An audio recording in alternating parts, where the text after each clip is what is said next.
40 ans qui est là, mais aussi présenter nit bi nga xamante ni dañ ko tagg rek ci jëfam mais dañ ko tagg rek ci parcours am mais mun nañ ko tagg tamit ci jëfam mun nañ ko tagg ci jikkoom. liggéey naa ak moom gis naa wax na ma dégg jëf na ma gisit bind na ma liir mais itam bind na ngeen tamit ngeen liir te tey bind na dina ànd ak yéen waxtaan ak yéen ci lan la bind. Donc sans plus tarder, le programme se poursuit comme suit. Il y aura une première partie où j'aurai l'occasion de vous présenter Boubacar Camara. Une deuxième partie où Boubacar vous présentera son livre, je dirais même notre livre, le livre qu'il a écrit pour le Sénégal. Il vous présentera sa vision pour le Sénégal. Il vous dira comment on pourrait, de manière durable, construire le Sénégal du futur, mais aussi le Sénégal d'aujourd'hui. On est là aujourd'hui pour échanger. Donc, il y a une troisième partie, je dirais même la partie la plus importante, qui sera la vôtre. Ce sera le moment d'échanger, ce sera le moment de poser toutes vos questions, sans filtre. Ce sera aussi l'occasion aussi de faire des témoignages pour cet homme qui est ici présent, M. Boubacar Camara. Et puis après, on aura une séance de dédicace, bien évidemment. Donc, vous pouvez toujours aller chercher vos livres. Donc, aujourd'hui, c'est à 15 €, juste au niveau de l'accueil. Donc, pour les gens qui ne voudraient pas passer par devant, il y a une porte juste derrière aussi. Actuellement, le Sénégal traverse des moments très difficiles. Donc, on ne saurait pas commencer sans faire une minute de silence. Nous profitons aussi ñaanal suñuy mag suñuy rak suñuy mbokk des concitoyens sénégalais yi nga xamante ni ñàkk nañu seen bakkan mais ñu profitons aussi lancer hommage ñi nga xamante ni jël nañ leen ne ràpp ci kaso bi defuñu yéeguñu xamuñu. Donc dama leen di ñaan si on peut se lever et faire une minute de silence avant de lancer la cérémonie.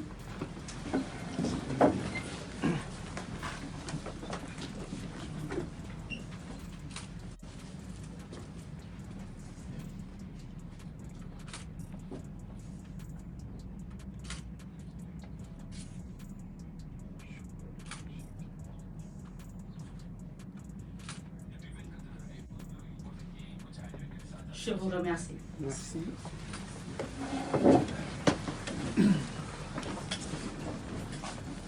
Alors, du coup, là, je me demande si je dois rester debout ou si je dois m'asseoir pour parler de Boubacar.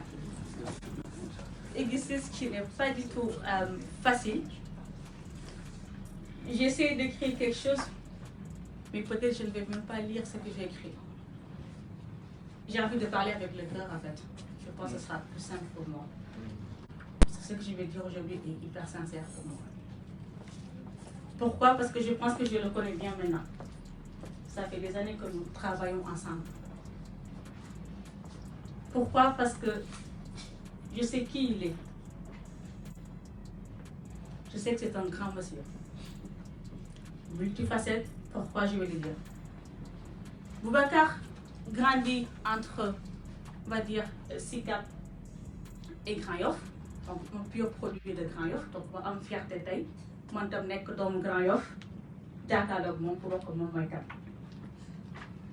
ñu tàmbali ci parcours mu yàgg nekk jàmbaar jóge fu sori yàgg nekk major de sa promotion naa leen wax lu tax si biy dugg ak ci biy génn. Boubacar ñu xamee ko mu nekk officier marine nekk tamit au niveau de marine marchande mais nekk tamit inspecteur maritime foofu nag mu jaar ci échelon yu bari xëyul rek ñu bir ko grande porte bi dafa rampe jaar fu mu war a jaar nit ñi mu liggéeyal ñu nangul ko li mu def ba mu yegg fu mu yegg tey 20 ans mu nekk ko am fa agent breveté nekk fa contrôleur nekk fa inspecteur des douanes waaye tamit nekk fa directeur général jiite douane ba ci 2000 ba 2004 ñu yaakaar fële yow am na poste yoo xamante ne amaana boo ko nekkee rek bu la neexee nga ne lépp mën na. Il s'est dit non. Boubacar aujourd'hui, on peut dire aussi c'est le soldat. Il a été soldat deuxième classe. Boubacar, c'est l'expert. Donc aujourd'hui, vous nous voyez douane, et qu'on parle de la douane et qu'on parle de l'Afrique, je pense qu'on ne peut pas citer deux noms sans citer Boubacar Camara. Il a fait ses preuves en Afrique, mais aussi il a fait ses preuves au Sénégal. Si je dis facette douane, je vais de côté. Si je dis mais Boubacar dit non, moi j'ai envie de continuer. Je vais continuer parce que je sais que j'ai encore la capacité. Mais je sais que aussi je peux apporter encore plus pour le Sénégal. Qu'est-ce qu'il fait, Boubacar? Boubacar décide de faire son concours pour l'entrée à l'IGE. IGE, je pense que c'est comme inspection générale d'État. Si vous réussissez le concours, vous réussissez le major, vous c'est le cas où vous avez pour vous quitter douane. Vous avez une douane, vous avez parcours bu am solo. Aujourd'hui, vous avez des Orbus, Boubacar, liggéey na ci moo tax tey douane ñu mën a on va dire du ma citer sax petit chiffre mais raxasaat nañ douane bi jëlee fa yenn yi nga xamante ne amoon na ci ay lëndëm yokk ko ci leer donc tey aujourd'hui si on parle de tout ça Boubacar am na ci benn wàll ci transparence en tant que gérer recette douane donc Boubacar réussir concours IGE bi après séjour douane mu dem liggéey IGE donc mu nekk fa liggéey fa pendant 8 ans bu mu ko defee ba pare nag mu décidé jël benn disponibilité jël ko pour dem noppalu de il n'a pas pris pour dem tëdd ak njabootam lekk xaalisam déedéet da ko jël mu ne xaaral ma jël ko ndax ma mën a dem lancer aussi li ñuy wax conseil des sociétés privées mu dem tàmbali nekk PCA jaar na Sococim mais tamit jaar na yeneen dëkk ci biir Afrique donc Boubacar 2015 mu décidé quitter IGE def li ñuy woowee retraite anticipée. Il l'a pas pris parce qu'il était fatigué. Il l'a pas pris parce qu'il s'est dit j'ai déjà tout fait.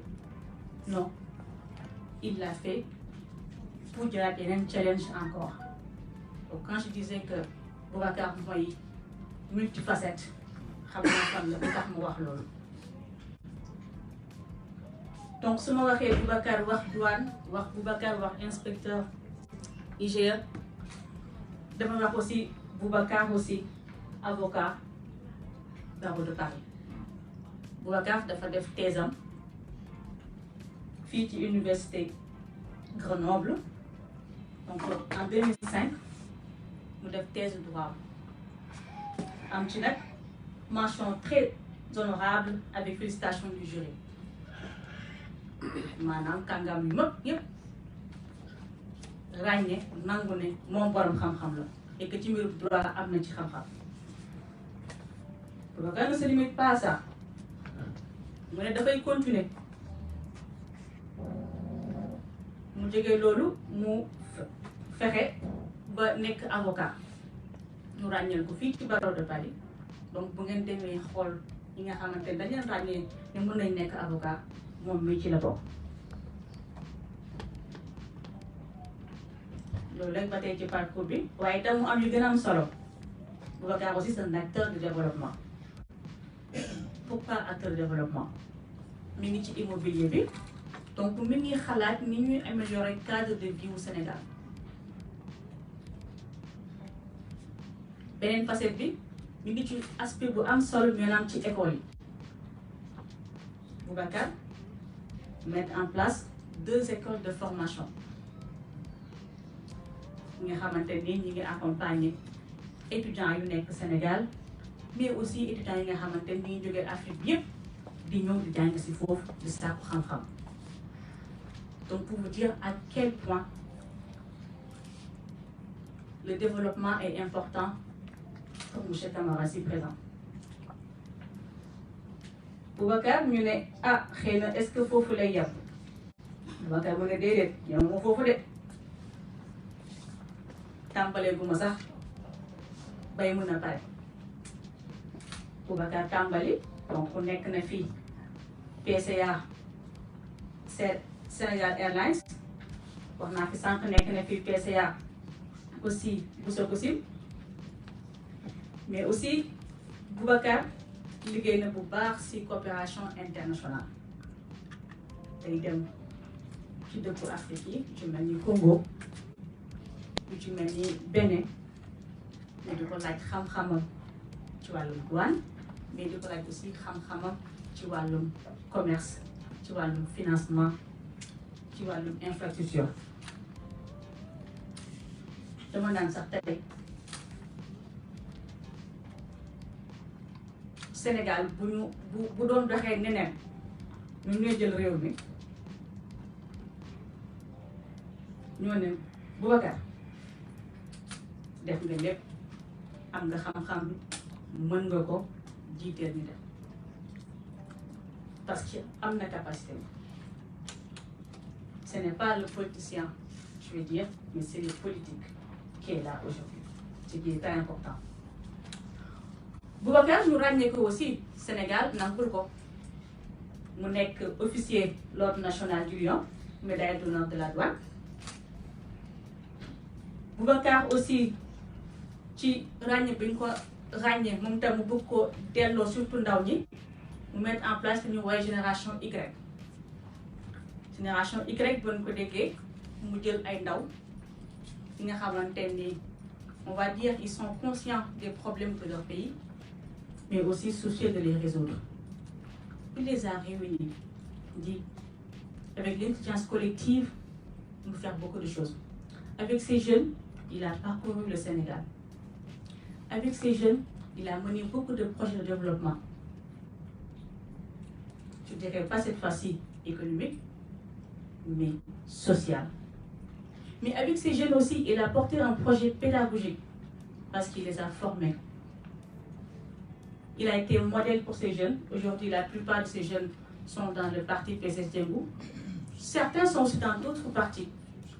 Ce qui n'est pas un problème pour Boubacar. Parce que ce qui l'intéresse, ce qui l'importe, c'est le Sénégal.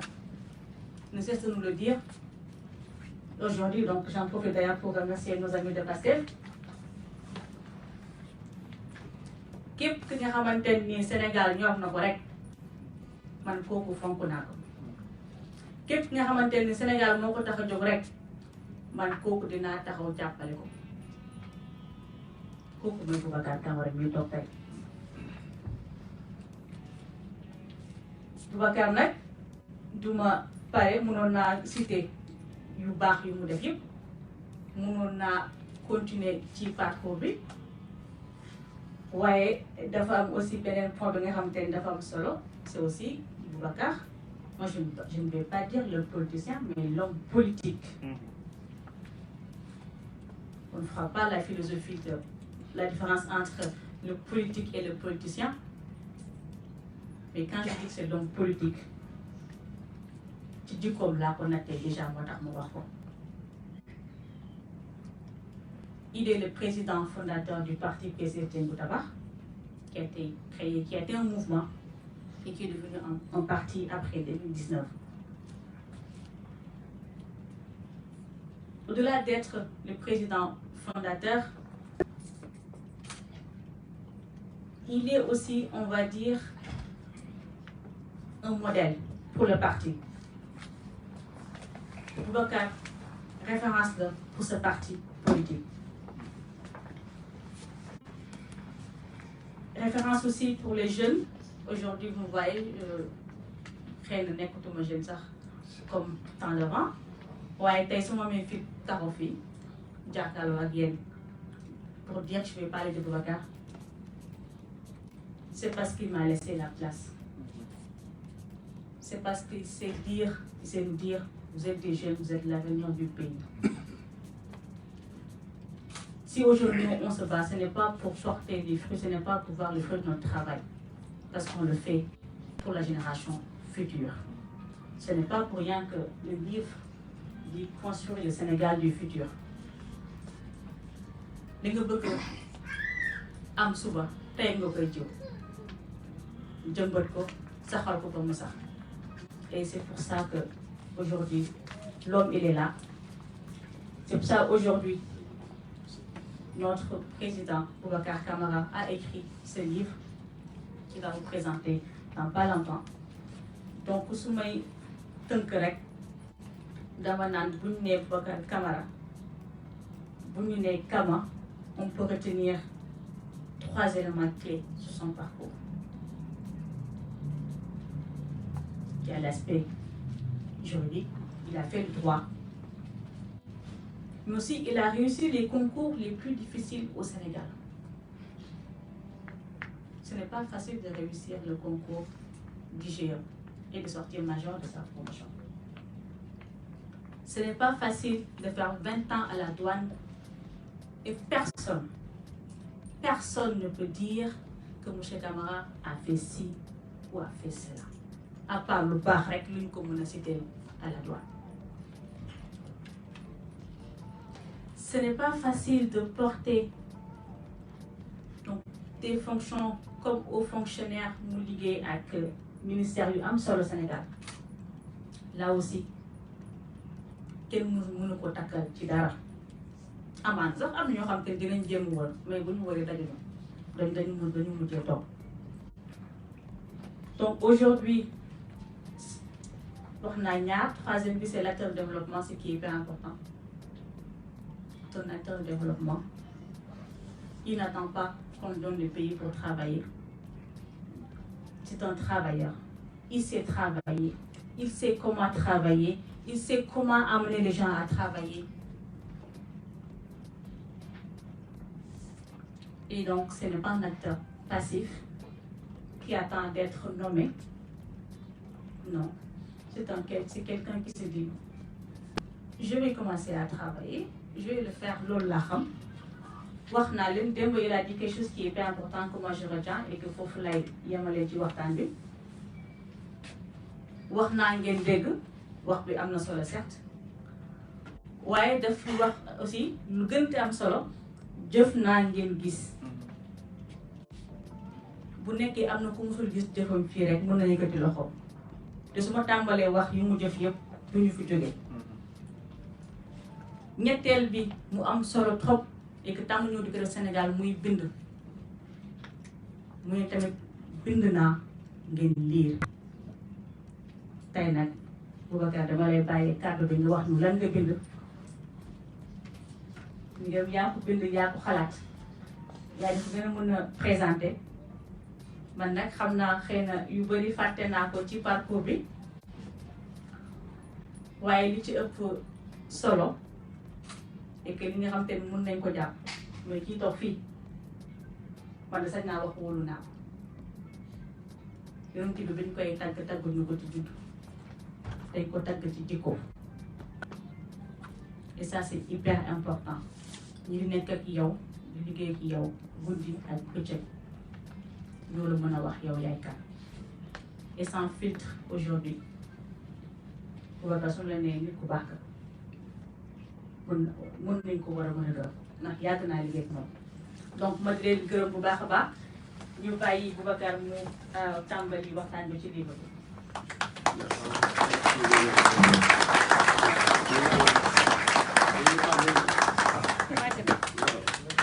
dégg nee na léegi màgg na.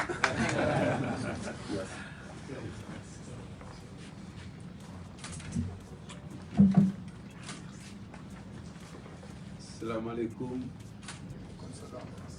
mbooloo mi ñu ngi leen di nuyu yéen ñëpp ku ci ne ci turam ak santam Nogay ñu ngi lay sant ci sa présentation bi yaatu na yemb na xool nga ko defee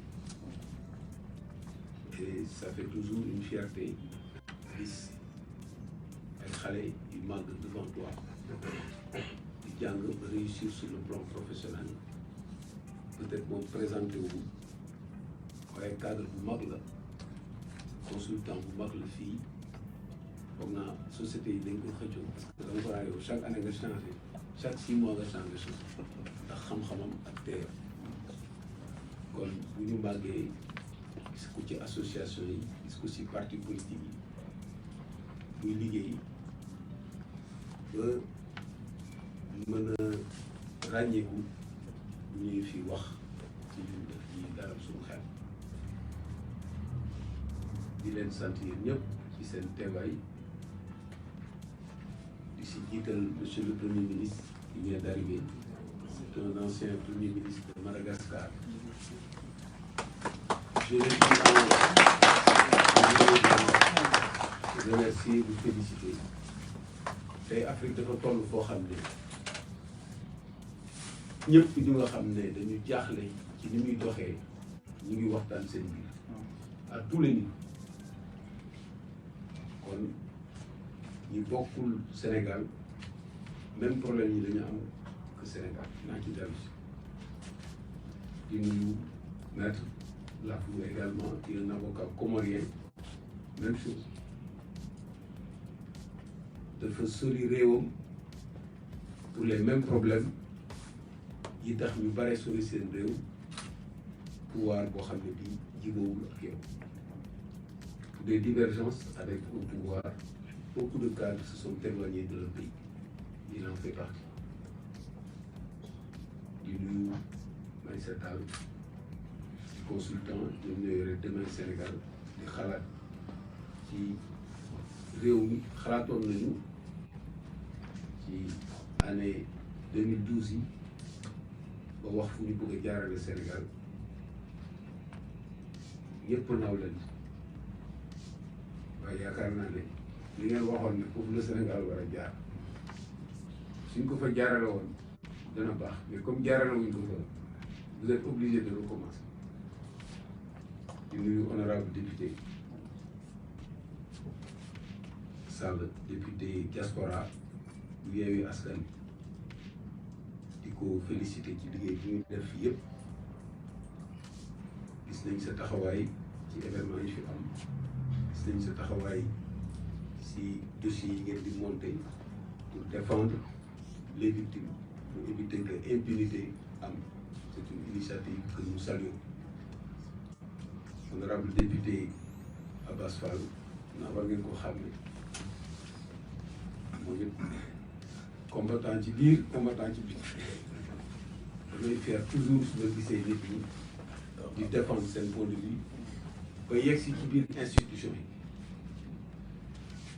di xeex ci biti ci mbedd yi di def ay manifestation pour dugg ci biir institution yi nga continuer di xeex pour défendre loolu moom mooy gis kon ñu ngi leen ciy félicité di leen yóbbante nuyoo ci président Ousmane Sonko dafa am benn waay bu ma ne yow waroo wax président Ousmane Sonko parce que Ousmane Sonko du président dara moom association la yore rek comme yow gaa nii ñoo ko war a wax président yow pourquoi nga war a wax président ma ne ko juum nga parce que président ci xol lay nekk même boo nekkee président te nekkoo ci xol nit doo président donc yéene lay nekk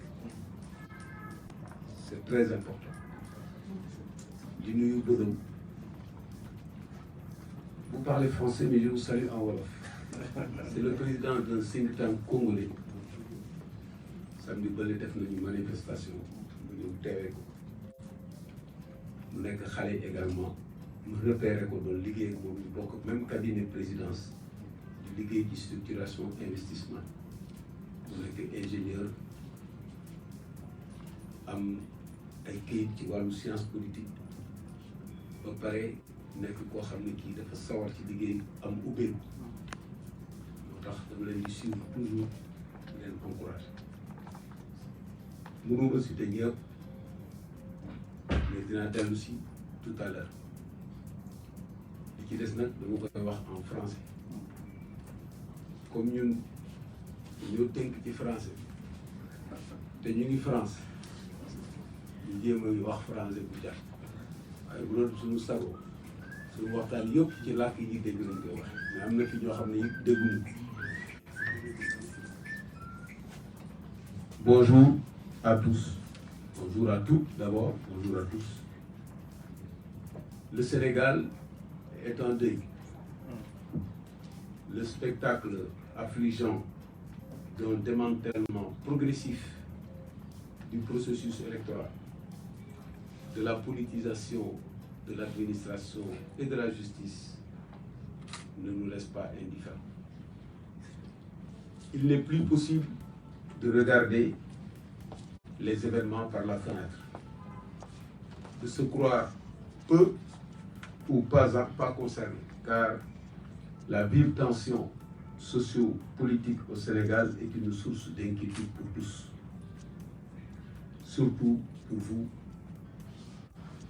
nos compatriotes de la diaspora. C'est dans ce contexte que se déroule la cérémonie de dédicace d'aujourd'hui. Pourtant, les signes précurseurs étaient visibles. Les alertes et avertissements assourdissants, mais la surdité à l'alerte a persisté. Les projets politiques, économiques et sociaux sont éclipsés par le brouhaha des combats de survie et de reconquête démocratique. La résistance contre l'instrumentalisation de la justice, contre les adversaires politiques, les règlements de compte et la mauvaise gouvernance. Excédé par les flagrantes et constantes atteintes aux droits et libertés, le peuple contraint et forcé s'est soulevé, malheureusement, dans la violence, avec son cortège de morts et de dégâts matériels. Dans ce contexte, comprendre est une exigence. Comprendre ce qu'il s'est passé est un premier pas vers la recherche de la paix, vers la recherche de solutions porteuses de sérénité. Ce sont là les préalables pour construire le Sénégal du futur. Que nous est-il donc arrivé au Sénégal? Après avoir entretenu pendant plusieurs décennies l'image d'un pays stable et démocratique, nous voici dans le lot des pays qui doivent répondre à la question suivante. Comment en êtes-vous arrivé dans l'antichambre du basculement? Pourtant, ce n'était pas une simple image d'Épinal. En effet, malgré les soubresauts périodiques et les craintes pré- ou post-électorales, le Sénégal avait toujours tenu bon, grâce à la maturité de son peuple et à l'implication active des régulateurs sociaux. Pourtant, à y voir de près, il est aisé de constater qu'on assiste à la fin d'un cycle marqué par le fait que le standard politique sénégalais a atteint ses limites. Découvrant le paradoxe sénégalais et appelant la construction urgente d'un autre Sénégal avec une meilleure prise en compte des préoccupations de la jeunesse. C'est quoi la fin du standard politique? Ce standard est caractérisé par un calme apparent, superficiel, une vitrine éblouissante qui cache mal les lames de fond que sont les reniements, la transhumance, les règlements de compte, la corruption et l'inertie. Les victimes sont nombreuses. Certaines sont célèbres, d'autres le sont moins. Mais les douleurs et souffrances ont émaillé l'histoire politique du Sénégal, ont brisé des familles, des vies, des cœurs et que sais-je encore. Les régimes politiques successifs ont enregistré des cas de recours aux institutions pour des exécutions politiques. Du président Mamadou Dia et ses amis au président Ousmane Sonko et ses partisans, en passant par les militants de la gauche indépendantiste anti-impérialiste, la presse indépendante et la jeunesse résistante. Aujourd'hui, ce standard a atteint ses limites et aucun combat ne sera désormais différé. La cassure est devenue flagrante. Deux mondes se côtoient. Celui de l'arrogante abondance qui émerge et jouit, et celui de la pauvreté chronique qui sombre et sanglote. Aujourd'hui, la cristallisation de féroces contradictions a craquelé la vitrine nommée Sénégal. Il ne reste qu'à éviter que les éclats de verre laissent des balafres indélébiles sur le visage rendu vulnérable par le maquillage habituel. Pour ce faire, il convient tout d'abord de démaquiller le Sénégal. Ensuite, il faut mettre fin à la disette de l'offre de construction durable. Ce manque de perspective a nourri un désespoir de la jeunesse et de la société civile, a donné des ailes aux jambes du départ vers l'inconnu par des voies périlleuses et incertaines, a engendré une radicalisation de la contestation sous des formes incontrôlables et a créé un besoin urgent de changement perceptible. Il faut enfin déstandardiser la politique au Sénégal.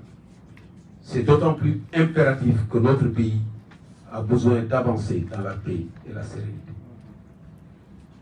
Et le paradoxe sénégalais, c'est quoi? Au moment où toutes les conditions sont réunies pour hisser le pays à sa vraie place dans le concert des nations, nous sommes habités par la crainte du basculement dans l'instabilité. En effet, les récentes découvertes de ressources naturelles stratégiques, l'expérience démocratique capitalisée, la valeur du capital humain et la solidité des ressorts sociaux sont des atouts inestimables. C'est en ce moment-là que nous avons des problèmes de stabilité et de paix. Ce paradoxe doit être brisé et c'est l'objet de tout le combat qu'on a mené, ce qu'on a appelé le Guingou, ce sursaut salvateur. C'est justement ça. Ne pas être spectateur pour briser le paradoxe. Et enfin, il faut bâtir le Sénégal, un Sénégal prospère avec un capital humain épanoui. C'est l'objet de notre projet, c'est l'objet de ce livre. Et c'est l'heure des technopolitiques, ces femmes et ces hommes, qui allient la compétence technique et l'ouverture raisonnée au monde politique, local et international. C'est ça le tabac de l'œuvre. C'est ça le sens de cet ouvrage. Au-delà du Sénégal, c'est une exigence africaine. Le contexte étant ainsi compris, venons-en à cette belle rencontre, en nous permettant, sur un registre moins triste, de nous interroger. Que dire après avoir ressenti la douce joie de retrouver des visages et des cœurs dont je peux relater au moindre détail les expressions et les battements que le temps, même lointain, est incapable d'altérer. Dans cette salle, j'ai remarqué des présences qui m'honorent vraiment. Mon regard a croisé des visages qui ont réveillé des souvenirs plaisants, des membres de ma famille, des amis, des compagnons de lutte, des condisciples, d'honorables invités aux divers rangs et qualités, dont le point commun est l'attachement de toujours à ma modeste personne, m'ont généreusement souri. J'en suis ravi. Au-delà de mes connaissances personnelles, comment remercier à la juste valeur celles et ceux qui, sans me connaître, ont décidé de faire le déplacement, parce qu'encouragés par l'exposé que nous faisons de nos convictions. Que dire de la peine de chacun, que chacun d'entre vous s'est donné pour être présent à mes côtés aujourd'hui, laissant en rade d'autres engagements ou préoccupations plus bénéfiques pour eux et leurs familles. Je sais que certains d'entre vous viennent de loin. Oui, de très loin. Que dire du privilège que j'ai de recevoir mes compatriotes africains d'autres pays qui nous suivent, nous soutiennent et surtout m'ont fait l'amitié d'être parmi nous ce soir. Que dire devant tant d'efforts et d'une si belle mobilisation depuis plusieurs mois pour donner corps à cette rencontre entre l'offre d'une nouvelle voie pour sortir le Sénégal des sentiers battus et la demande d'une vie meilleure et d'un avenir radieux pour les générations futures. Que dire du sincère regret? Le regret de ceux qui n'ont pas pu faire le déplacement, parce que retenus pour diverses raisons, ou qui ne peuvent même pas regretter leur absence, parce qu'ils ont changé le monde, nous laissant la tristesse infinie. Je distingue parmi eux mon défunt père à qui j'ai dédié cet ouvrage, à ma mère à qui j'ai eu le plaisir de dédier le premier exemplaire de l'ouvrage. Je souhaite longue vie, ainsi qu'à toutes les mères. Je formule les ferventes prières pour celles dont l'âme repose en paix. Je ne sais pas ce que je dois dire, mais je sais ce que je dois faire. Prier et vous remercier. D'abord, prier pour que l'ouvrage qui nous vaut cette cérémonie et dont le titre « Construire le Sénégal du futur » est déjà une imploration, soit une pierre angulaire pour un autre Sénégal qui nous éloigne des maux qui nous atteignent et nous inquiètent. Dieu seul sait qui portera, qui le portera et quand, qui transformera les propositions qui sont contenues en réalité palpable. Prions ensemble pour que le cap ainsi tracé soit béni par Dieu, accepté par la raison et par le cœur des Sénégalais. Ensuite, je vais tout à l'heure sacrifier à la tradition de l'autographe pour célébrer l'occasion que j'ai aujourd'hui de retrouver beaucoup d'entre vous. Après mes absences et les leurs, en trempant ma plume dans les larmes de joie de mon cœur pour qu'il faudrait quelques mots exprimant un aperçu de l'attachement que j'ai pour eux. Avant cela, il convient de donner un aperçu du contenu du livre. L'ouvrage fait la proposition du changement de cap, avec une transformation structurelle de l'économie à travers l'exploitation judicieuse des ressources naturelles, pour bâtir un Sénégal prospère, une prospérité ressentie par tous, comme la température ambiante. L'ouvrage fait la promotion d'un capital humain épanoui, à travers une prise en charge complète par l'État de l'éducation et de la santé, ainsi que de la valorisation de la diaspora. La mise à niveau de toutes les infrastructures et le réaménagement du territoire qui sont envisagés. Sur le plan immatériel, il est préconisé la réinvention d'un nouveau socle de la nation, avec des valeurs cardinales et des principes directeurs consensuels. La restructuration de la citoyenneté, la dépolitisation de l'administration et de la justice. Bien évidemment, il doit être mis fin au désordre qui s'est installé dans notre pays, sous notre regard, parfois complice, souvent impuissant. Enfin, l'intégration africaine n'est pas en reste avec le projet de la Fédération de l'Atlantique Ouest, un prélude aux États-Unis d'Afrique. L'ouvrage Construire le Sénégal du futur vous a été présenté, vous en savez un bout. Il contient un résumé, ce qui facilite le contact avec le livre.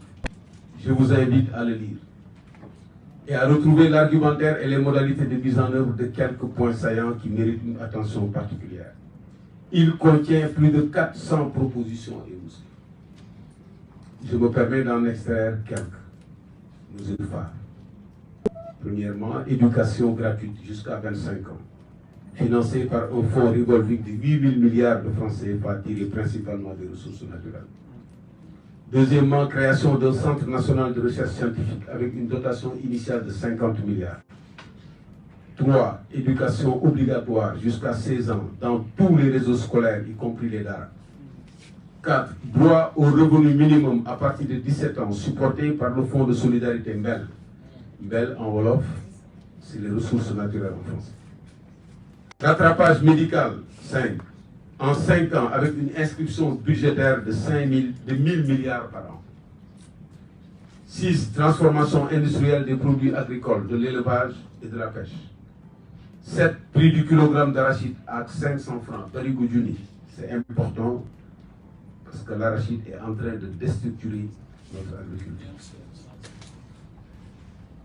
8. Mise en place d'une chaîne industrielle du fer et relance du réseau ferroviaire. 9. Transfert de la capitale à Thiès.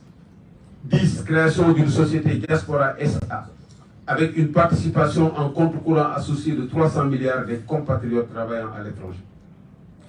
11. Institution d'un ticket, présidence, vice-présidence sur une base paritaire, mandat de 5 ans, séjour maximal de 10 ans au cours de sa vie. 12. Gouvernement de 15 membres, 36 directeurs généraux choisis sur appel à candidature et 9 secrétaires d'État.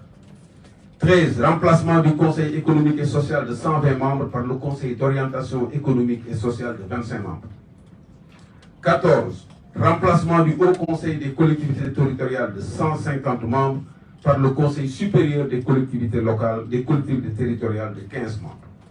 15. Financement des infrastructures à hauteur de 4 000 milliards à partir des ressources naturelles et du partenariat public-privé. 16. Institution d'un cordon sécuritaire aux frontières autour des sites sensibles et pour la protection des biens et des personnes pour un montant de 26 milliards. 17. Réforme du tourisme et création de l'Office sénégalais de l'artisanat. Réforme de l'artisanat et création de l'Office sénégalais de l'artisanat doté d'un montant de 350 milliards. 18. Réforme du tourisme, réduction des coûts, rationalisation des produits touristiques, réorganisation, relance de la promotion, ce qu'on appelle les 4 R. Réforme 19. Réforme de l'industrie culturelle, patrimoine, production, produits culturels, promotion culturelle, les 4 P. 20. Promotion de la Fédération de l'Atlantique Ouest entre la Gambie, la Guinée-Bissau, la Guinée-Conakry et le Sénégal. Il est temps de conclure. Je remercie tous ceux qui se sont mobilisés et ont contribué sous toutes ces formes à la réussite de cette cérémonie. À ceux qui me cachaient leur soutien précieux, je voudrais leur faire savoir que je suis au courant. Ils ont été dénoncés. Il y en a qui m'ont soutenu, je ne savais pas. Je dis, mais il faut faire ça. Il dit, c'est fait. Qui l'a fait? Personne. Les gens qui ont fait exactement la même chose que la cérémonie qu'on a organisée à Dakar. Je ne sais pas comment ils ont fait, mais ils ont mis tout en place en se cachant. Mais comme on a toujours des whistleblowers qui nous disent ce que les gens font, nous vous en remercions. Je remercie tout le monde, en particulier les militants de France, du PCS Diengou Tabar. Je voudrais réserver une mention spéciale à Mme Noguebaï, à M. Ousmane Dem, du Gladiateur, je pense que c'est son nom le plus connu, Doudou Diallo, Timera et d'autres. Je n'oublie personne. Je remercie tous les représentants des partis politiques de la plateforme de F24, dont mon homonyme Aboubakar Benjelou. Enfin, je remercie les bons amis qui se sont évertués à corriger les excès et les maladresses, qui ont chassé les coquilles et incertitudes repérées avec rigueur dans l'ouvrage et dont les encouragements m'ont vraiment aidé. Ils se reconnaîtront. Il y a particulièrement 2 personnes. Chaque fois que je leur envoyais ce que j'ai écrit, j'étais complètement découragé. Ils m'ont corrigé tout. Je dis, mais vraiment, ces gens-là sont incroyables. Mais finalement, ça m'a permis d'améliorer le livre. Il y en a un en particulier qui m'a suggéré de faire le résumé. Il me dit, fais le résumé du livre. C'est tellement intéressant que si vous laissez comme ça, les gens peut-être ne vont pas tout lire. Mais en lisant le résumé, qui est de cette page, vous avez une idée de tout ce qu'il y a dit. C'est un de mes amis qui me l'a, il doit être dans la salle, je ne l'ai pas vu, mais c'est lui qui me l'a suggéré. Je les remercie. Pour ma part, je vous ai vu et reconnu. Je vous apprécie. Je vous aime. Merci de votre aimable attention.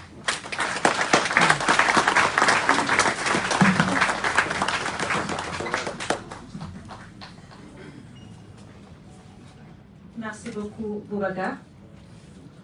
Donc, je ne sais pas si vous l'avez remarqué, moi c'est la première fois que je vois un futur candidat écrire un livre, parler de projet, mais aussi le plus important, chiffrer.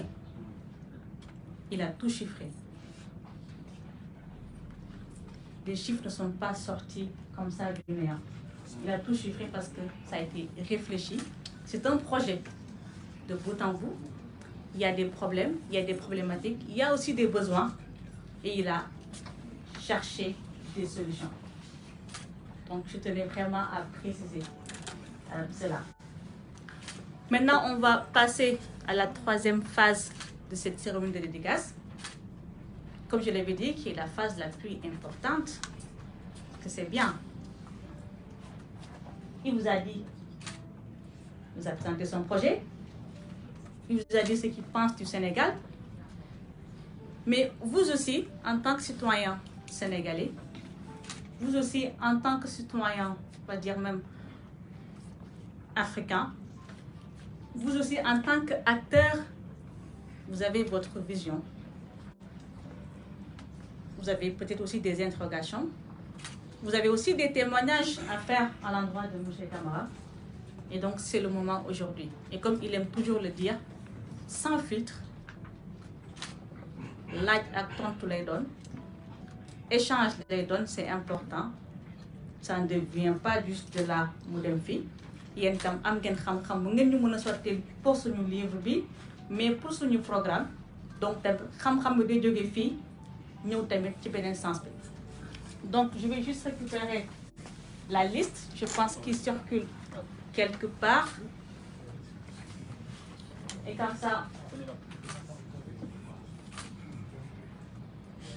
je vois qu'il y a recto et verso, là, il y a.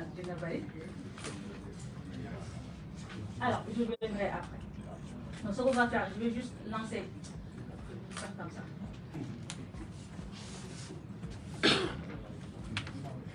Alors, une liste assez importante. J'avais envie de commencer par les femmes, mais bon, je pense que je vais juste... Je vais le faire par ordre. Donc, il y a Pape Sissoko, si j'ai bien prononcé son nom. Pape Sissoko. Ça marche. Alors, je pense que le micro, il marche bien. Ouais.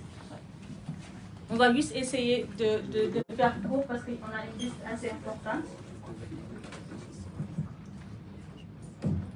Merci. Je suis Pape Bakary Sissoko. Je suis d'abord très surpris de rencontrer quelqu'un ici avec qui j'ai changé et qui s'appelle Nogaï. Je pense que c'est la jeune fille qui est en face. Je voudrais saluer Nogaï. Je suis Bakary Gueye sur Facebook. On a souvent échangé. C'est un grand plaisir de vous rencontrer. Ça, c'est la première chose que je voulais dire.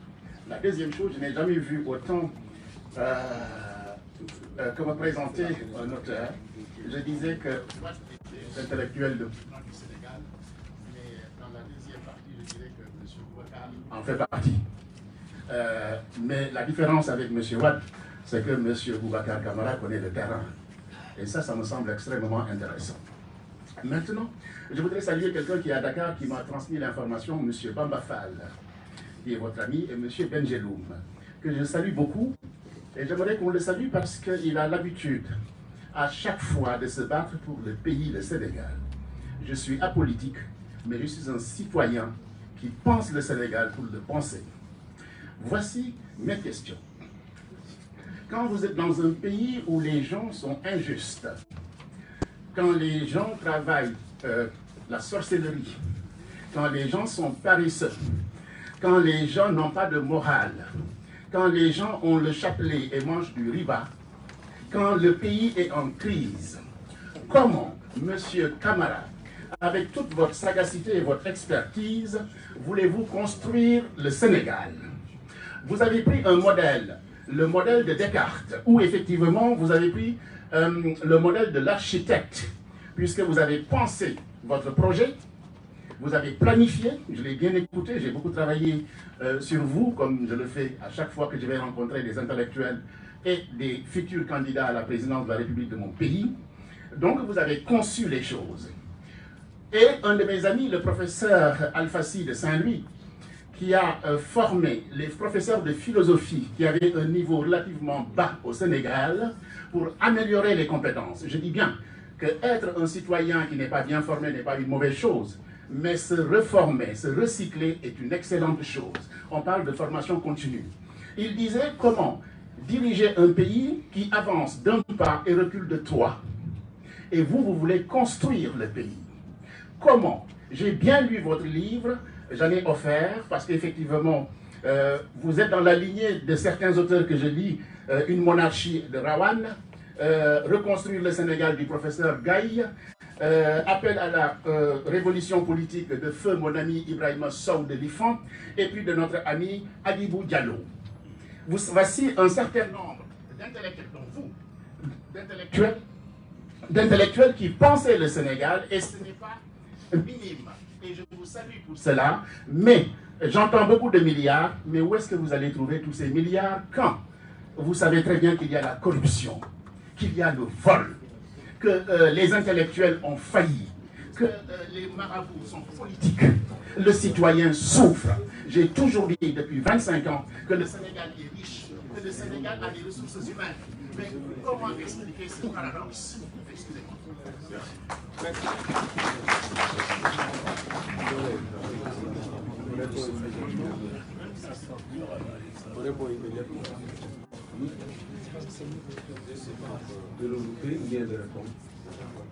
Bon, en tout cas, je vous remercie de votre intervention et je suis très flatté d'être comparé au président Abdoulaye Wade, l'homme le plus diplômé du Caire au Cap, et qui a une expérience extraordinaire. Pour la petite histoire, quand j'ai lu son livre Le destin pour l'Afrique, j'étais encore jeune inspecteur des douanes. J'ai demandé à son neveu de me le présenter pour que je travaille dans son cabinet. Il était ministre d'État.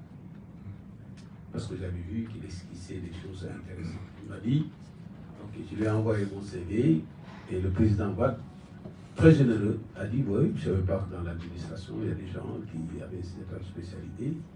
Mais dites-lui de ne pas venir rejoindre mon cabinet. Parce qu'après, comme je vais sortir pour les élections, après il sera persécuté. C'est ça qui m'a sauvé. Et c'est pour ça que plus tard, lorsque Martin Diop m'a proposé comme directeur général du douane, il avait insisté pour changer l'ancien DG, Wade n'était pas d'accord. Il a tellement insisté que Wade lui a dit, bon, comme vous connaissez tout, nommez-le. Et c'est plus tard qu'il a découvert que c'était ce jeune garçon qui voulait travailler avec lui alors qu'il était ministre d'État. C'est quelqu'un qui a fait beaucoup pour le Sénégal, qui a amélioré surtout la démocratie. Et à mon avis, je pense qu'il a été très seul. Et quand on est seul, on a tendance à décider seul. Et quand on a tendance à décider seul, dans ce monde complexe, il y a toujours des risques que les intentions ne rencontrent pas l'action.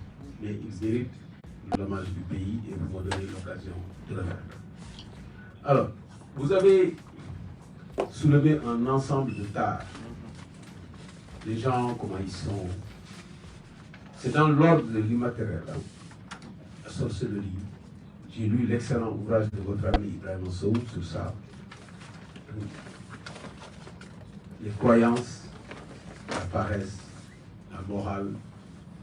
Toutes ces questions, c'est des relations idylliques qui sont balayées lorsqu'on est sur la voie du développement.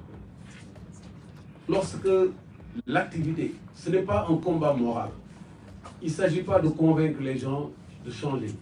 C'est le contexte qui donne, qui laisse aux gens le temps de s'occuper de ça. Il faut absolument mettre l'accent sur l'essentiel. L'essentiel, c'est quoi? Bâtir un nouveau socle pour la nation. C'est l'un des chapitres du livre. Pour dire quels sont ce que nous considérons au Sénégal comme valeurs cardinales sur lesquelles tout le monde doit s'entendre.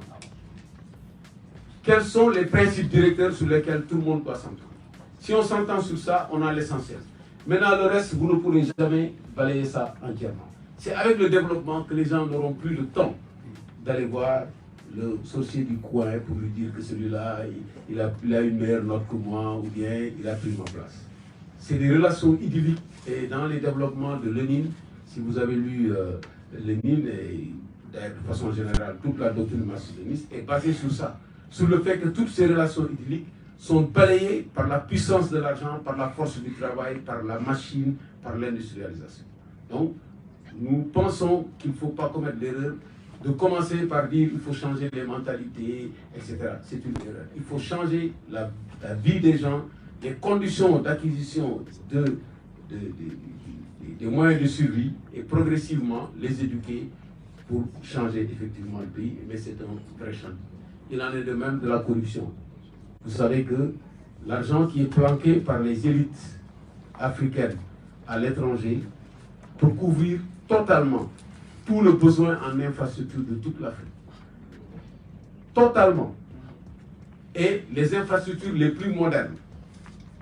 Donc ça montre qu'il y a effectivement un vrai problème de corruption. Et dans le livre, on explique qu'il faut monter l'office central de lutte contre la corruption et les délits voisins. Nous allons regrouper l'ensemble des institutions.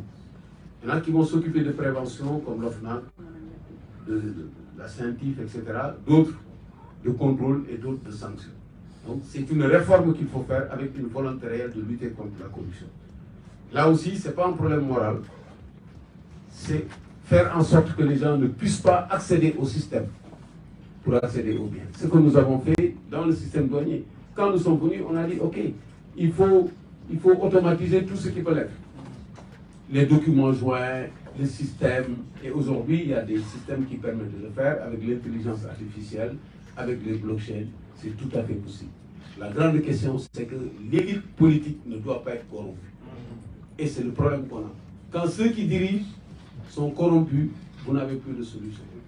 Parce que si celui qui doit surveiller le bien qui appartient à tout le monde, c'est lui-même qui commence par puiser sur ce bien pour ses intérêts personnels, donc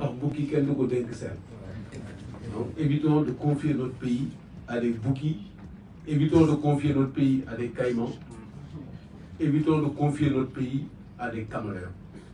Voilà les trois animaux qu'il faut éviter, hein, même s'ils ont une apparence humaine. Donc, je vous remercie pour ça. Maintenant, où est-ce que je vais trouver l'argent? L'argent est déjà là.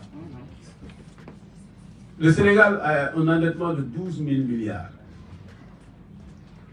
Mais est-ce que vous pensez que les ressources naturelles que nous avons ne nous permettent pas de structurer des financements sur 12 000 milliards qui ne sont pas pris? Je ne parle pas des ressources sur lesquelles il y a déjà des contrats. Aujourd'hui, on a 18 tonnes d'or par an. Les bijoutiers ont besoin de 100 kilos. Ils ne peuvent pas l'avoir. 18 tonnes qui sortent. Le pétrole qu'on a, si on certifie les réserves, on n'a même pas encore donné tous les blocs. Même les réserves qu'on a, si on a les 10%, on a les 8 000 milliards pour l'éducation. Les îles, n'en parlons pas. Dans la Constitution, on dit que les ressources naturelles appartiennent au peuple. L'article 25. Aujourd'hui, les phosphates appartiennent au Sénégal. Mais les phosphates sont gérés par une société privée. Ils attaquent les phosphates pour avoir des engrais avec l'acide. Ces engrais sont revendus à l'État. Donc nous avons nos propres biens. Le problème, c'est de les utiliser. C'est pour ça que beaucoup de bailleurs de fonds ne veulent pas qu'on touche aux ressources naturelles. Ils veulent qu'on soit de bons élèves et qu'on nous prête de l'argent. Ils veulent que l'éducation soit prise en charge par les parents. Ils veulent que la santé soit prise en charge par les parents. Donc l'argent existe, c'est juste un problème de cap politique. Est-ce qu'il faut continuer à s'asseoir sur du diamant et aller emprunter, aller quémander du fer? On a les recherches. Maintenant, c'est une question d'orientation politique.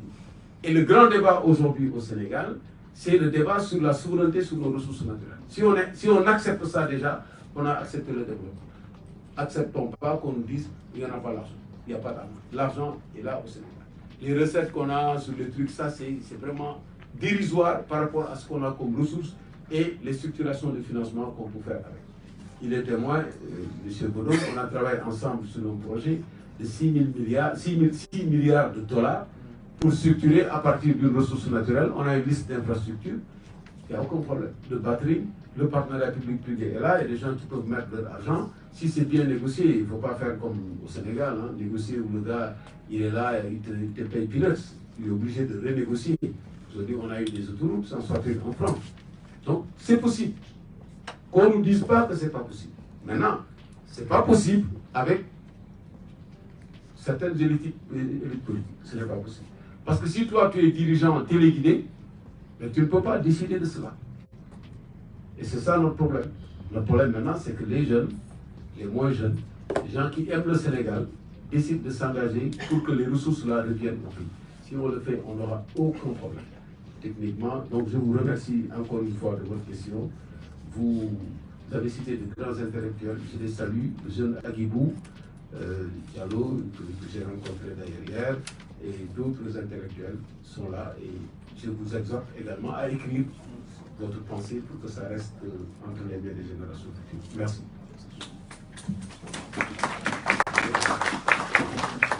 Je vais passer maintenant la parole à monsieur, je vais même dire nos deux honorables, Sall au carré, mais bon, Fall, Abbas Fall et Aliou Sall. Parce que dama leen bëggoon tooñ ak kooku noonu tam sant Sall te bëgg ma tudd turam mais kon garaawul.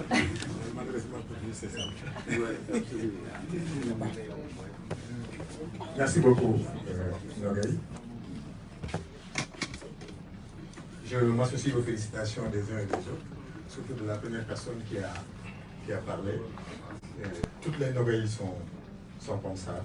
Ma grand-mère est Nogaï. Ah oui, c'est pour ça. Et je ne suis pas surpris de la qualité de la présentation que vous avez faite. Alors moi, j'ai voulu prendre la parole pour faire un témoignage sur le président Boubacar Camara, peut-être après poser une toute petite question. J'avais raté l'occasion de la présentation du livre à Dakar. J'avais reçu effectivement mon invitation en bonne et due forme, mais malheureusement, j'étais absent du territoire. Alors je voulais faire un témoignage sur le président Boubacar Camara pour qui nous avons énormément d'estime. Quand je vois Aliou à mes côtés, je deviens un peu jaloux parce qu'il est en train de me dire ouais, mais il est trop bon, je dis. Parce qu'effectivement, les gens doivent reconnaître les qualités et compétences de nos hommes politiques. C'est extrêmement important. Je me souviens en 2019, quand nous devions mettre en place la coalition Sonko-Président, le président Boubacar Camara était le seul, je ne veux pas peut-être frustrer les autres, mais il était le seul à dire oui, je viens. Et sur la base des échanges que nous allons avoir sur les programmes. Vous avez votre programme, nous avions le mien, il faut qu'on discute du programme. Aucun de nos alliés ne l'a fait. Ça signifie énormément.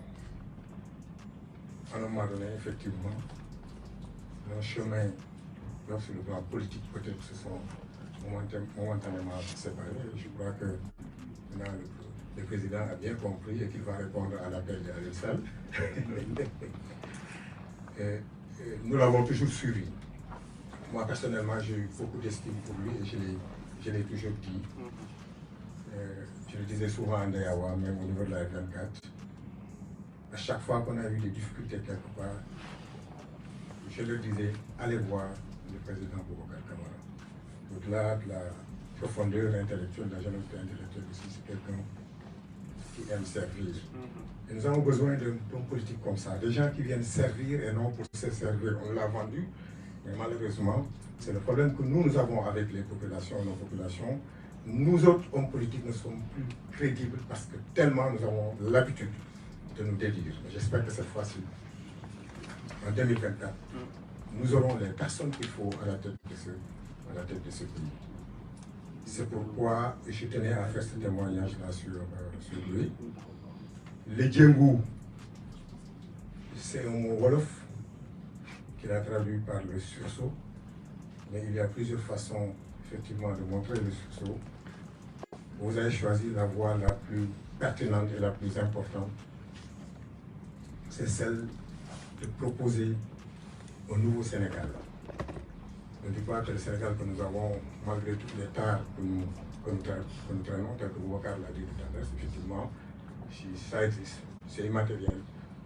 Mais scientifiquement, peut-être on ne peut pas se baser sur ça, peut-être pour développer un pays. Ça fait partie du diagnostic, mais c'est un peu difficile à cerner.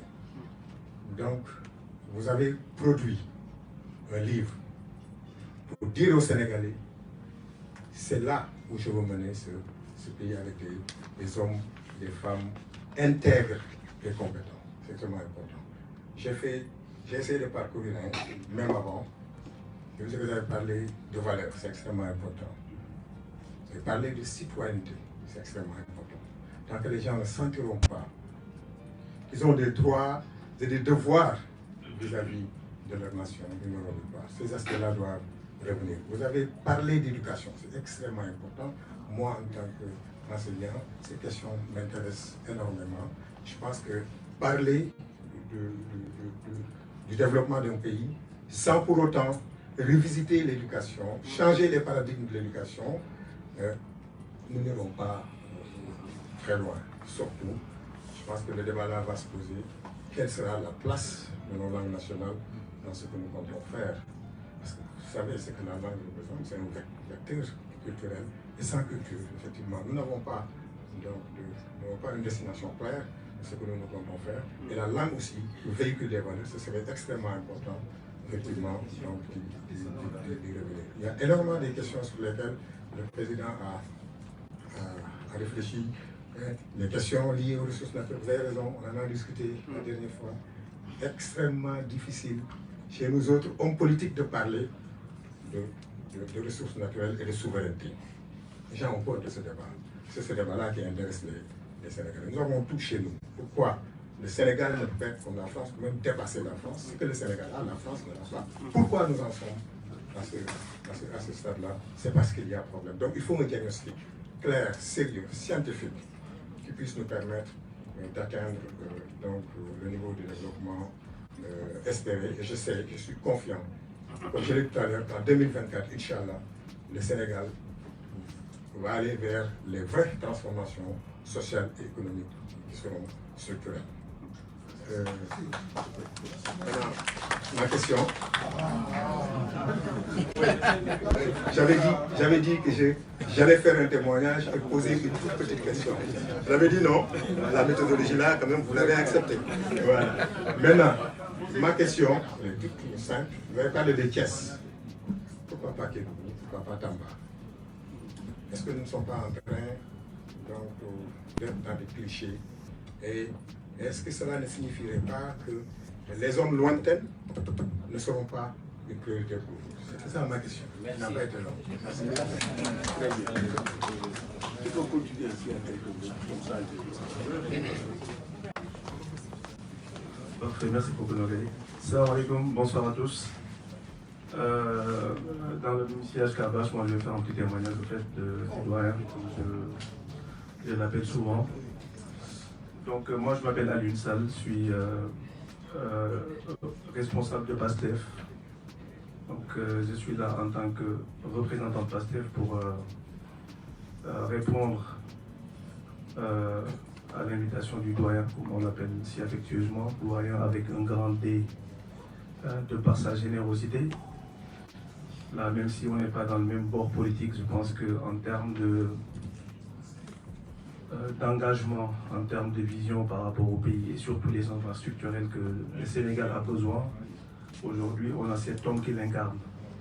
Juste la question, s'il vous plaît, on n'a pas le temps. Donc, c'est pas gentil. C'est pas gentil.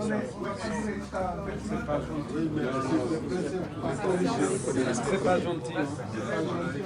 Il faut témoigner. Continuez, c'est pas gentil. Continuez, il faut continuer. C'est pas grave. Il ne faut pas être perturbé, il faut continuer. C'est vrai qu'il fait un peu chaud dans la chaleur. Les gens sont peut-être un peu tendus, mais bon, c'est pas grave. Donc doyen, donc c'était voilà, en tout cas pour vous témoigner notre action comme Nogué l'a dit tout à l'heure. Je pense que vous l'avez bien cerné dans votre discours et surtout le livre. Moi, j'ai pas encore eu l'occasion de le lire, mais connaissant votre rigueur, connaissant votre parcours et comme on dit d'habitude, un homme politique, c'est un parcours et un discours. Et le monument que vous êtes, normalement, dans la transformation et surtout dans la perception des choses. Je pense que le Sénégal aura besoin de vous, comme le premier intervenant l'a dit tout à l'heure. On n'a pas besoin forcément d'avoir des ressources intarissables. La ressource humaine de qualité, on l'a. Il faudrait juste confier à ce pays-là, en tout cas pour la sortir à l'état catastrophique aujourd'hui dans lequel il est, avoir des gens qui ont une vision claire et qui le mettent au profit du pays pour un développement durable. Donc voilà, c'est ce que je voulais dire. Et encore, merci beaucoup de votre invitation.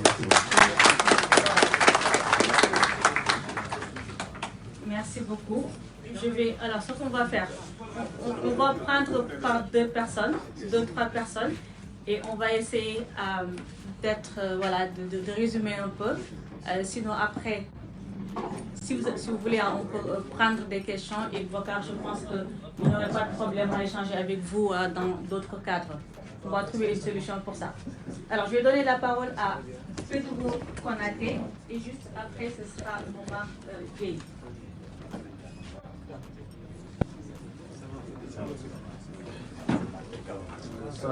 Bonjour M. Kamara.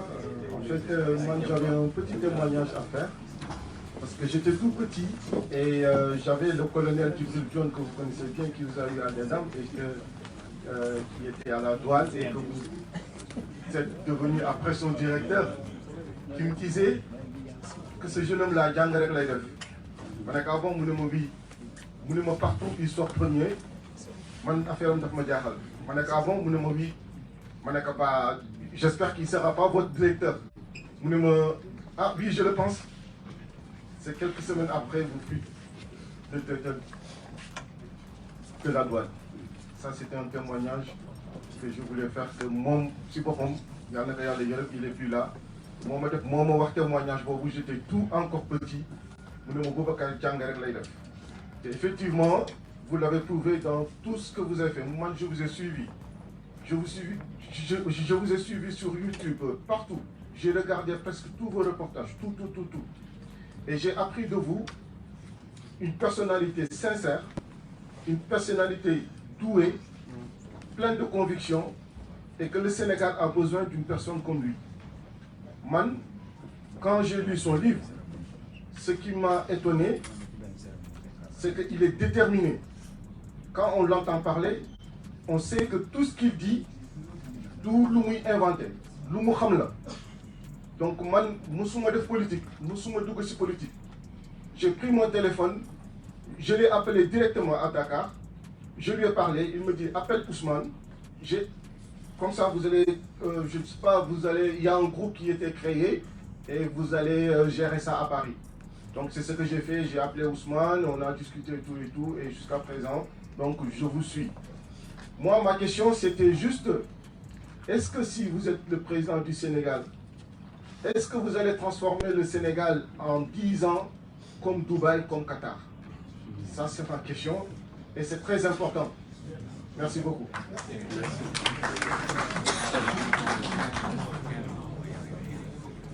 Alors, Momar Gueye. Oui, si je vais faire rapide. Bonjour à tous. Comme il y a beaucoup de monde qui j'ai eu la chance de lire ce livre grâce à un ami qui m'a offert, et un de vos militants. Je voudrais surtout axer mon propos sur la partie de l'ordre. C'est vrai que vous avez mis en évidence les réformes que vous envisagez de faire, mais surtout en ciblant les côtés structure. Moi, j'aurais bien voulu quand même vous entendre sur le côté valeur, parce que le problème du Sénégal, je pense, c'est là. C'est un problème de valeur, c'est des réflexions axiologiques qu'il faut en faire. Plutôt le de structure, c'est important, c'est vrai, il faut un support, hein, mais on a un problème.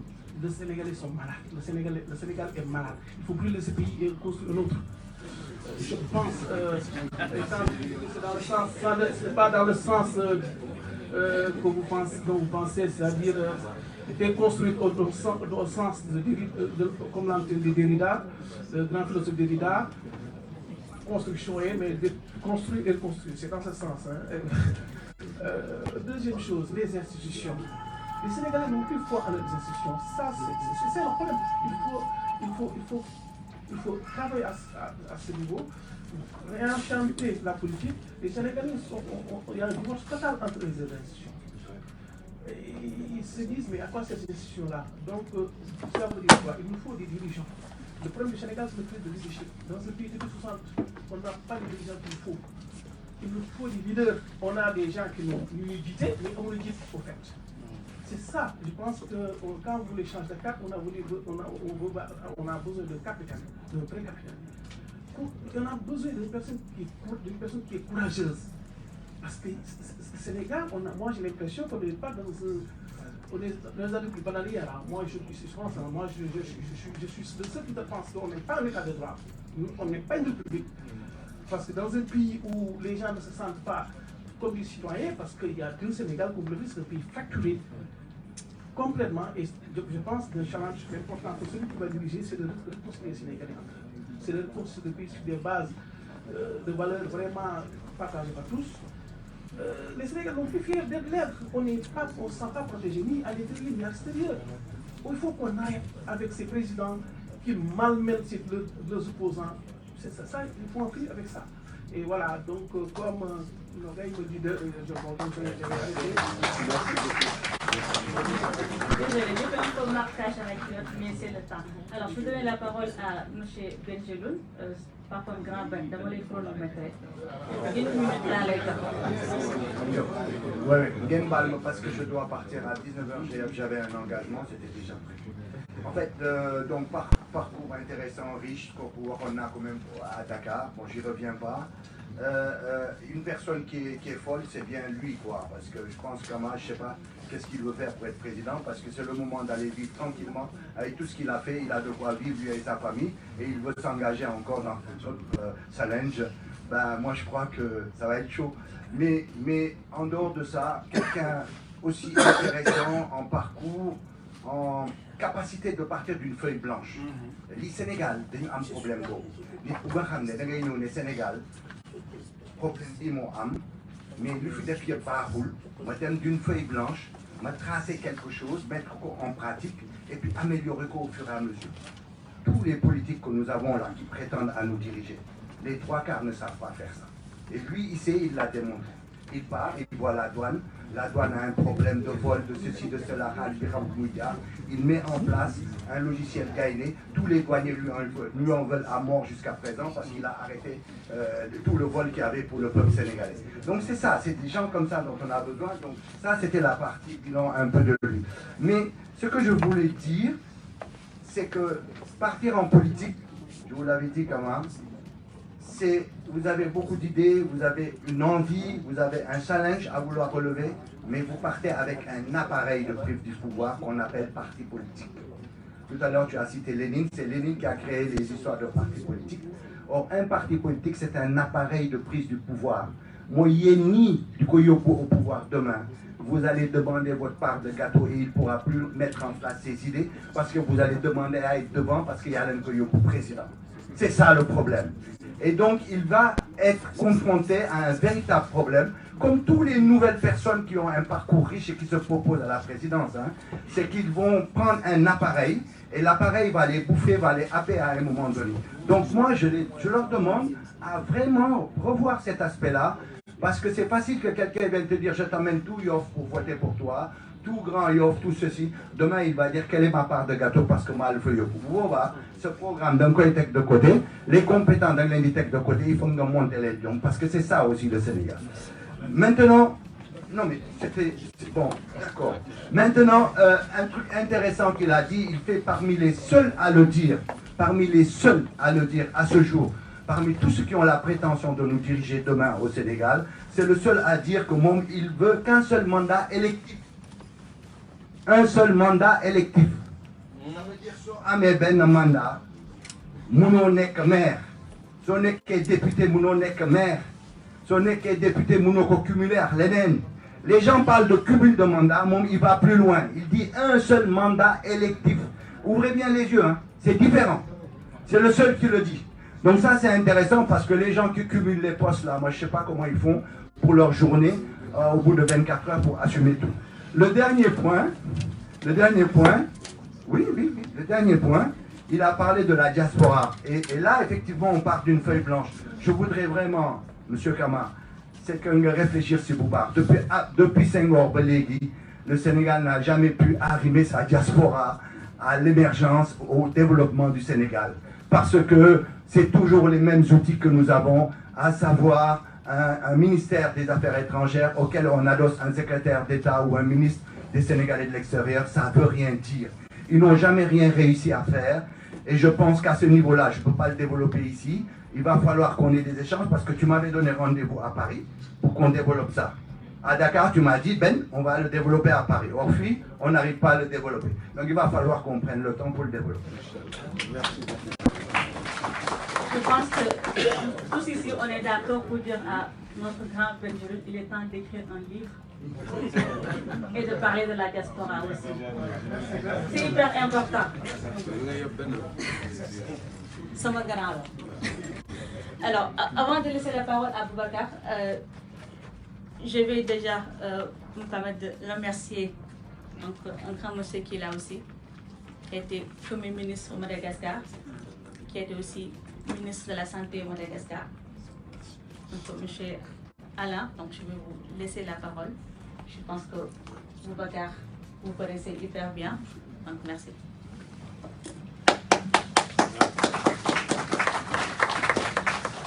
Merci pour la parole. D'abord, je m'excuse ma tenue. Je suis en vacances avec mes enfants. Quand je reçois l'invitation de mon grand frère, le docteur Boubacar, je ne peux pas m'empêcher de ne pas venir. C'est un honneur, c'est un plaisir. D'autant plus que la question qui est soulevée, elle ne concerne pas que le Sénégal. C'est toute l'Afrique. Si vous suivez les événements à Madagascar, nous sommes aussi au bord de l'explosion là. On ne sait même pas si on va fêter notre fête nationale lundi. Parce que notre président, il est plus malgache, il est français. Donc les militaires là se posent la question, on va le saluer ou autre chose. Ce qui n'est pas souhaitable. Moi j'ai une question, grand frère. Je pense que on fait tout ce que vous avez dit, tout ce que tout le monde a dit, on a les mêmes problèmes. On les a vécus. Et moi-même, à un moment, j'étais à l'Union africaine, j'étais ambassadeur de mon pays là-bas. Ce sont des questions que tout le monde ressasse, tous les pays africains. Et quelque chose qui tue nos pays, c'est l'organisation de l'exercice du pouvoir. Moi-même, là, à un moment, j'étais tenté, en 2013, je me suis porté candidat. On était 35 candidats. Il n'y a pas 35 personnes présidentielles à Madagascar. Mais après, on se dit, ça veut dire que c'est... Mais en fait, tout le monde veut participer. Les problèmes, il y a tellement, et on nous impose une seule solution pour l'exercice du pouvoir. Bats-toi avec ton frère, là. Fais tous les sales coups. Vous êtes 35, il faut poignarder les autres pour que tu restes tout seul. Après, tu es élu. Tu n'as pas cette personne pour diriger le pays. Et moi, si je suis battu, et battu avec des coups bas là, pendant 5 ans, je ne fais que empoisonner la vie du gars là qui m'a battu. Donc, il faut peut-être, vous, jusqu'où vous êtes allé dans l'exercice partagé du pouvoir. Parce que tout le monde veut participer. Et généralement, quelqu'un est élu, il verrouille tout là. Sa famille, tout. Et les autres sont obligés. Et entre-temps, le pays ne progresse pas. Jusqu'où vous êtes prêts à partager? Quelles sont les réflexions que vous avez menées? Parce que je vois que vous avez beaucoup de coalitions, beaucoup. Au Sénégal, ça peut nous intéresser. L'autre chose aussi, c'est les mécanismes de prise de décision. Moi, j'avais appris à l'Union africaine, vous savez, là-bas, ce n'est pas la démocratie de la majorité. Hein. Là-bas, c'est le consensus. Alors, c'est quoi le consensus? On se dit, mais c'est quoi? Qu'est-ce que ça veut dire? Vous savez, l'Union africaine, tant qu'il y en a un qui dit non, la décision ne sort pas. Vous êtes obligé de convaincre votre frère là de changer d'avis et de changer votre position pour que des décisions se prennent. C'est peut-être quelque chose à réfléchir. Je voulais avoir votre ressenti parce que quand je vois ce qui se passe chez vous, c'est ce qui se passe chez nous. Nous, aujourd'hui, on est dans l'opposition parce qu'on est exclus, hein, on a l'habitude de faire, on a aussi envie de participer, et quand on nous empêche de participer, c'est aussi notre pays, on ne peut pas accepter ça. Donc, quelle est votre position? Si vous arrivez au pouvoir, comment les Sénégalais se sont organisés pour cet exercice partagé comme ils le font ici? Les gens qui ne sont plus ministres, ils sont maires, ils sont... Chez nous, même ça, ce n'est pas possible. Dès qu'on perd là, vous ne pouvez même pas être un chef de quartier. Donc, comment on peut organiser ça pour qu'on puisse aller plus vite? Merci.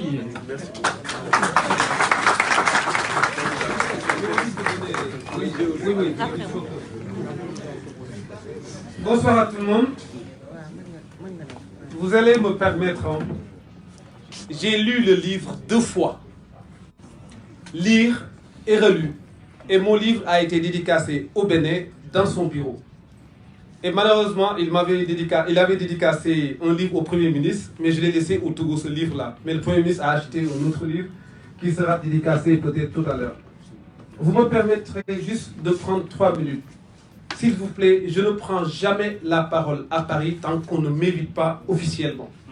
Je voudrais juste que vous m'écoutiez, s'il vous plaît. J'ai envie de dire ça. Oui, moi je suis Ibrahim Théolam, je suis entrepreneur ici et en Afrique, mais j'ai plus de 95% de mes activités en Afrique, au Togo, au Bénin, Côte d'Ivoire, Cameroun, Congo et Burkina Faso.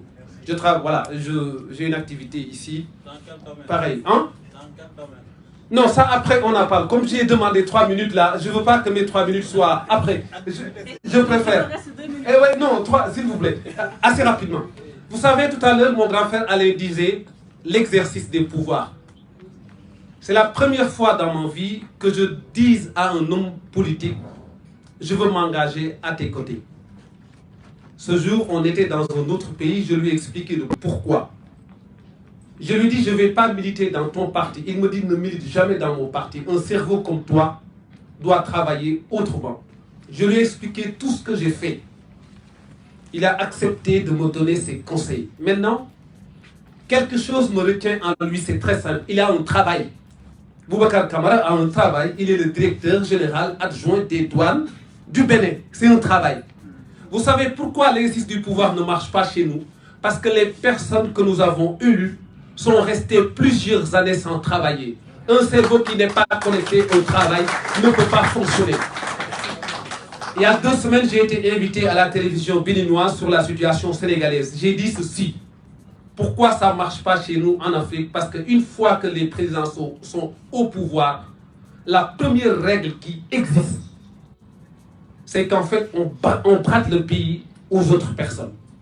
Lorsque j'ai lu le livre, la première chose qui m'a fait plaisir, c'est qu'on m'explique que les droits de tirage spéciaux